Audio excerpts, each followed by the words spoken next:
Welcome to Wait, Ask Me Another. While answers and advice often appear as the best solutions to ease our suffering, curiosity is truly the cure for all things that ail us. It is the one remedy others will openly accept, and once they start to experience its impact, they will stop you and request, "Wait, ask me another." Welcome to Wait, Ask Me Another. This is Jennie Antlak with Tirzah Lewis, and we are here asking another question. And what is the question today, Tirzah? How do we engage with each other when we fear that our values will not align? So this one is all about really how do we have conversations with a sense of compassion in the midst of a culture that really has taught us recently, I would say in the last 3 to 5 years, that if our values do not align absolutely 100%, then we cannot connect with each other. We cannot have conversation, and we cannot, like, there's no value or worth to us having a conversation. The reality, however, is though that if we think about that, that really shrinks our world to a very small place because there's very few people that are going to 100% agree with our values or connect to our values all the time. It also doesn't give us any place to really grow or learn from. And so we get conversations about everybody talks about the echo chambers and that we're just all reinforcing what we currently believe. I love this small book called Experience and Education by John Dewey. And it's actually not even a book, it's just kind of a recording of talks that he gave. And he talked about, as a progressive educator, he talked about the fact that if his colleagues only thought in one vein and never explored other things outside of what they designed, what they would actually design would be a weaker educational system than the one they were critiquing. And I always thought that was really, really a keen insight in 1974, I think it was, that the book was published. And I think to myself, if Dewey was alive today, what would he say? Because in many ways, that's where we've gone in terms of conversation in society. We've gone to this place where I will never experience or expose myself to anything that does not already support what I have established as my belief. Therefore, we don't grow. And where are we not seeing the holes and the weakness inside of our own structures and our own value propositions? And it's hard to look at, but it's necessary to look at. Well, yeah, I agree with that. And think about, is it Nietzsche that said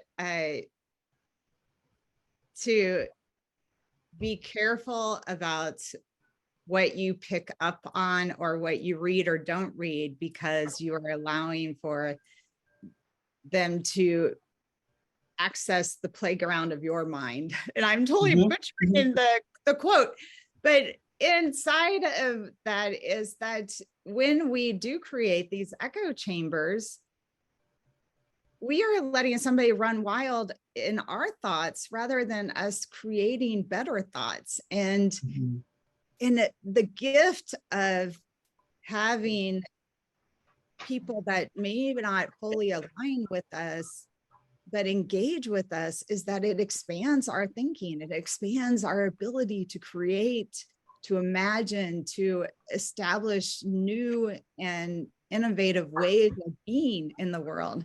And yet we have continuously, especially in the last few years, shrunk it and shrunk it and shrunk. And what it's going to do to our growth, our potential, if we keep protecting this space, saying, well, you can't say anything to me, it might hurt my feelings. And there's actually states that are now considering that to be a law, that if you say something that hurts my feelings, it's going to be against the law. Yeah. And the challenge is, I think, in that even for us in this conversation, is we can kind of do the postmortem of how this has come to be, but really what we want to look at is, what are we losing, right? What are we losing in terms of our ability to have compassion with each other, have values that might not completely align, and yet move forward in this life together. It's really funny just because I think the end result is no matter what, like that person still exists on the planet, right? Your coworker still exists. You still have to go and do work together, right? So how do we progress forward? And I think that there's some, we don't have all the answers, but I think that there's some ways in which coaching methods, coaching concepts can help us to begin to think about how we move forward together.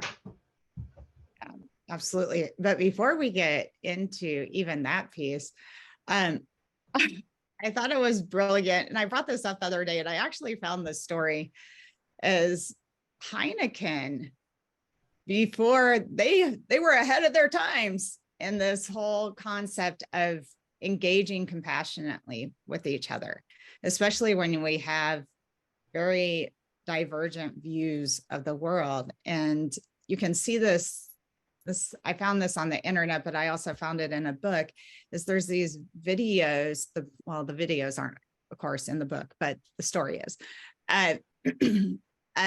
Heineken brought together two individuals, and they would have these strong opposite, polar opposite ideas of women and men, or politics, or whatever the case may be, and they would share them. And they were in separate rooms. They didn't know that the other had any of those views. And then they would bring those two people together, and they would have to do a project side by side. But then their project, they actually had to share some information with each other. Then they would do a Q&A that was all about sharing personal information with each other. And so they had these kind of deeper questions to ask. And then they had the next piece is building something together. And the last piece was having a Heineken and watching the original video of their views, and how much more they could hear inside of those views, the humanity. And I really believe that what we've lost is going all the way back to, we're all humans, and we're trying to live the same existence and just be happy. We're trying to seek out our own path of happiness. And so can we boil it down to, who do I want to be inside of this relationship? And how do I do that with the person next to me, or the team, or the company, and so that I get to be me and you get to be you, and we can complement each other rather than have a conflict within each other, or amongst each other is probably better. Yeah. And it's so interesting, as you were telling this story, that they had this whole process, right? Which was very created. And I think that in the absence of some of those commonalities, we used to have these kind of common understandings about agree without being disagreeable and those types of things. And again, we can speculate as to whether or not it was cancel culture or comment culture or whatever that affected all of those things. But it seems like that commonality does not necessarily exist. And so in the absence of that, what new guides can there be to help us to do that? And one of the first ones that I think is really neat that we can look at is there's the concept of listening first to the individual, like deeply actually listening to what the person is trying to get across, right? And then asking them for the same courtesy. Like, I heard you. I'm not sure I understand everything, but could you hear me? And I think that points to that idea of, I'm trying to reach out to you as a human being to really hear you, and can you extend? And most people, because it's not automated. I don't know if it was well done before, but it was more automated before, that we would extend that to each other. Without having that automation, now what we have to do is we have to literally extend it and then request it. Yeah. But that allows us to come from that place of human, human talking to a human, not a position talking to a position, or a representative talking to a representative, or, a right talking to a wrong, but a person talking to a person. Yeah. And it does seem like, well, that is mechanical, but we have lost Mm-hmm. any natural relatedness, that maybe we do have to go back to the mechanics. Right. And I think it is twofold, is that we need to first establish for ourselves, what is it that I want within this relationship? And who do I want to be? At the end of the day, when I walk away from this conversation or this team or this whatever it is that I'm engaging in, will I look back and be proud of how I showed up? And so I have to Mm-hmm. establish that. And then I also have to establish the goal within that relationship. What am I trying to achieve there? And get very clear about both of those so that I can pivot when I start to see the plane go down. Yeah. And, I know that some people will argue and say, Tirzah, these things were socially constructed before anyway. And I think to myself, exactly, if they were socially constructed and it wasn't just our natural way of being, well, what an opportunity we have now to create a better way to engage with each other and to integrate with each other. And so in some ways, it's kind of that adage, right? Inside of every challenge, there lays an opportunity. And could the opportunity now be that although it feels clunky, I'm going to try and create new ways to engage with people. And it's going to feel clunky until we practice it, and then it doesn't, right? Yeah. I think another thing that we can engage to help us through is this idea of, if the conversation is challenging, right? Can I pause and ask the individual, what is important to you inside of this? What is it that you feel really that you need to uphold inside of the conversation? Because now I kind of feel like we're arguing points back and forth, but I'm not really knowing or understanding what is actually important to you about this, and what you need to uphold or keep safe inside of it. Again, it sounds like a weird thing to do, to pause a conversation and reestablish what's actually being argued for. What are we actually trying to uphold? And then again, on the flip side, saying that for myself, well, this is what I'm trying to uphold inside of the conversation. The reason I say that that might be a good thing is because sometimes our challenging conversations are conversations that are happening in parallel, not necessarily in conflict. So I'll give you an example just from work. So I work in public sector. For most of my life, I've worked in public sector. And I always take everything immediately as to, how does it affect the resident? Like, that's paramount in my mind. And so I go into my HR office, and that's what I've got on my mind. And we're having a conversation about something like snowplow drivers, right? And allocations and expectations and needs for the upcoming season. It doesn't sound like much, but all of a sudden I'm in this like kind of heated debate with somebody about snowplow drivers. And I'm just like, what is happening?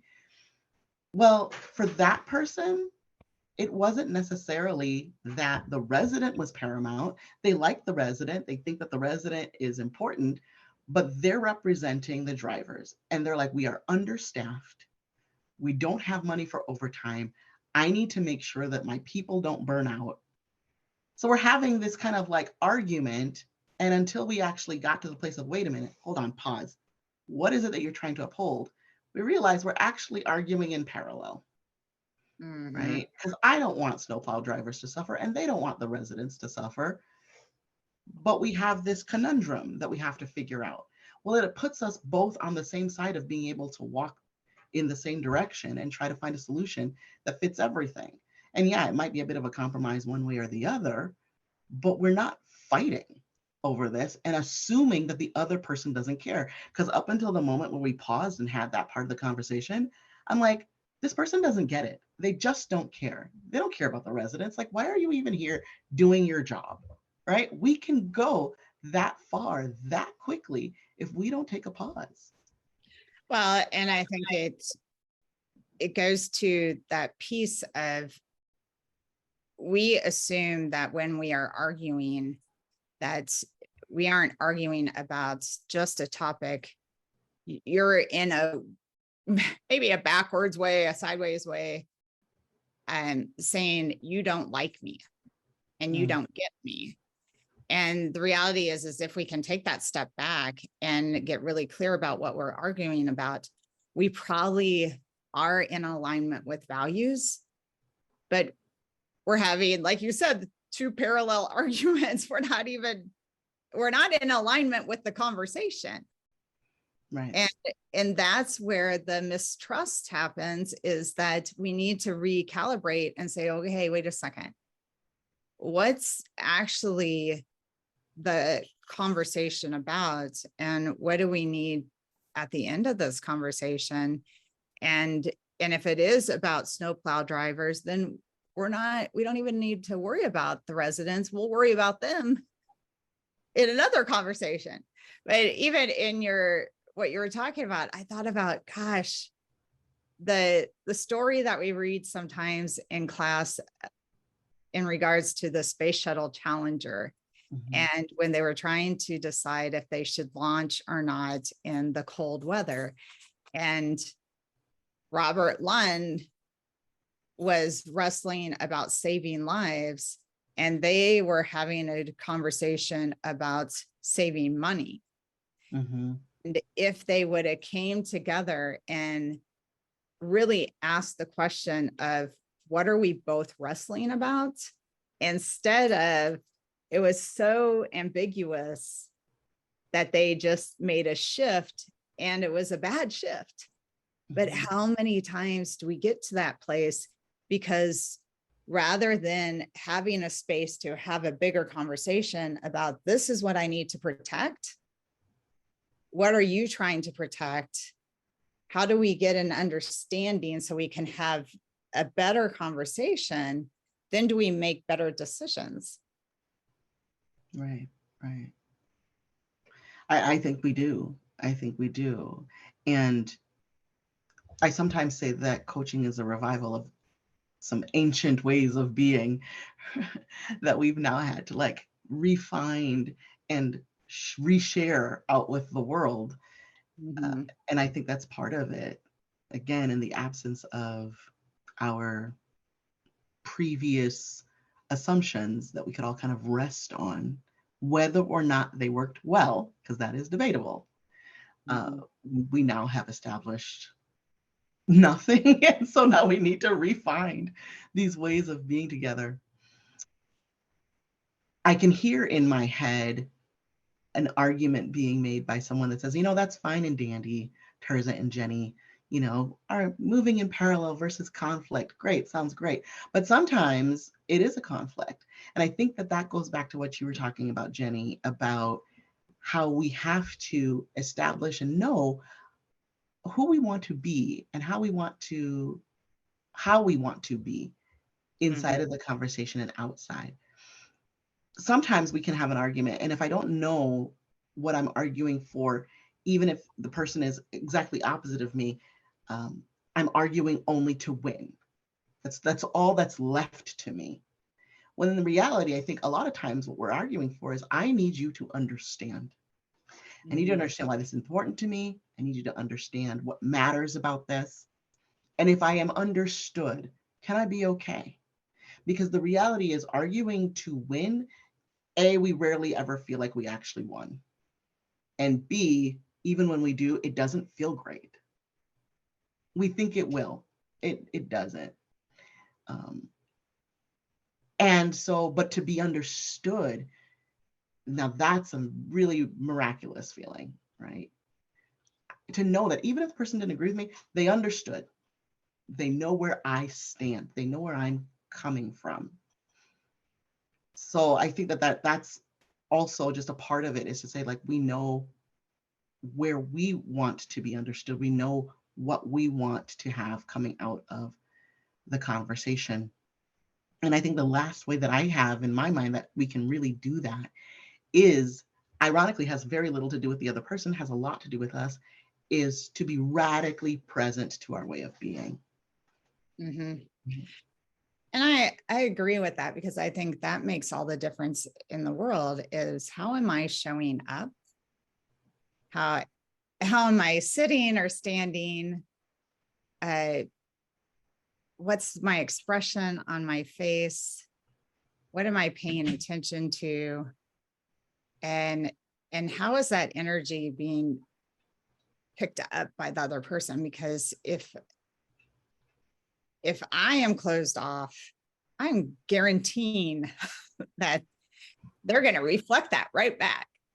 Right. I think about it, even the other day, I hate conflict. I hate it. And I always get in my head that I suck at this. And I had to have a conversation that both of us hit a wall with somebody, that they deleted a lot of our material. And I so wanted to give the person my 2 cents, but instead I'm like, no, at the end of the day, that's not who I am. And my goal is not to shame the person. It is to always leave the space better than it started. And so I made sure, even Tirzah, that I was smiling the entire time, even though inside I was like, I just want to kill you right now. And I even wrote down a couple of words of what 3 words do you need to get across? Mm-hmm. And so if I just said those 3 words, I was okay, but I had to say them in a way that they were heard, but also there was a space for the person to respond, and that it didn't sound like I was inviting a fight. I was inviting a conversation. Mm-hmm. Yeah. So I know that to me, this is a really dense topic that we will not completely be able to cover, but I hope that it opens up for the viewer or the listener this kind of opportunity to examine how I engage. And it might be it might seem like there's no problems. So it doesn't necessarily have to be that there's problems, but we can always do better. Every moment is this opportunity, every new interaction, right? You go into a new workplace, there's new people there, and you get to decide how you want to engage with them, to be compassionate in that experience and open up avenues for true understanding of each other as people, even if we don't have complete values alignment, or we see things just from a different angle than they do. It's kind of like, if I think that learning journey is our desire, our true desire, like underneath all the coaching skills and underneath all of the certifications and everything, is to introduce these ways of engaging others in the world so that we can foster togetherness, right? So that we can really truly be together and allow people to become what they're trying to become on their own individual journeys, that as we intersect, there's less friction when we bump up against one another. And wouldn't that be cool if we were the ones that multiplied these relationships just by who we are being every time we engage with somebody? And so even that question that was asked at the beginning is, how do we engage when we fear our values don't align? I think it is the question of, how do we engage because we believe there can be alignment? Mm-hmm. And how do we engage because we believe that the individual is worth engaging no matter what? Exactly. I think that's all we've got for today, Jenny. Now, everybody, you can go out and find resources that are attached to this at our website. And we just invite you to continue coming back for another conversation. They are always compelling. They are always interesting. Sometimes they get this deep and sometimes we're just goofy. So come and join us anyway. Maybe next time it'll be more goofy. Right. For being.